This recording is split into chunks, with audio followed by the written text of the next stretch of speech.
هل الشيطان يعلم ما نفكر فيه؟ لا. وهل لكل شخص شيطان ملازم ليه؟ نعم. وإزاي أفرق ما بين وسوسة الشيطان والنفس؟ هل الشيطان يعلم ما أفكر فيه؟ لا.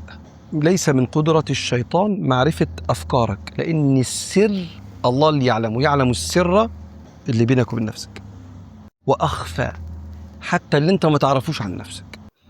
وبعدين بس الشيطان عنده خبرة، عجوز، عنده خبرة زي الالجوريزم كده بتاعة السوشيال ميديا. عارف انت ايه همومك ايه، وبتفكر في ايه، وبتتفرج على ايه، وبتتكلم في ايه، فايه يجيب لك في طريقك كده، زي ما ايه السوشيال ميديا تتكلم في حاجة تطلع لك قدامك اللي انت بتتكلم فيه. ولكل منا شيطان. نعم. لما ستنا عائشة غارت على النبي عليه الصلاة والسلام قال لها أجاءك شيطانك؟ قالت يا رسول الله ولكل منا شيطان؟ قال نعم. قالت ولك؟ قال نعم، ولكن الله أعانني عليه فأسلم، فلا يأمرني إلا بخير.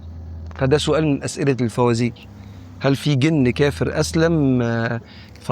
الشيطان بتاع النبي عليه الصلاة والسلام الذي كان مع رسول الله عليه الصلاة والسلام ربنا أعانه عليه فأسلم. وده اللي اسمه القرين. وتأثير القرين يكون في عالم الأفكار.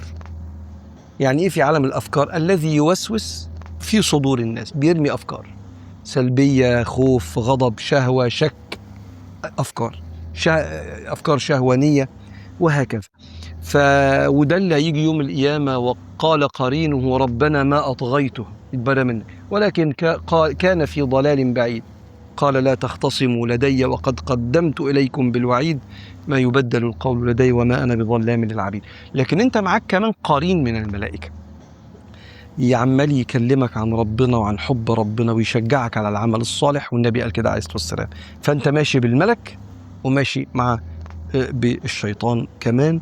وده من كرم ربنا علينا، ان في حد بيشجعك وفي حد بينزعك، فانت رايح لربنا بالتشجيع وبالنزاع. النزاع ده بيقويك وبيخليك تعتصم بالله وتلجأ لربنا.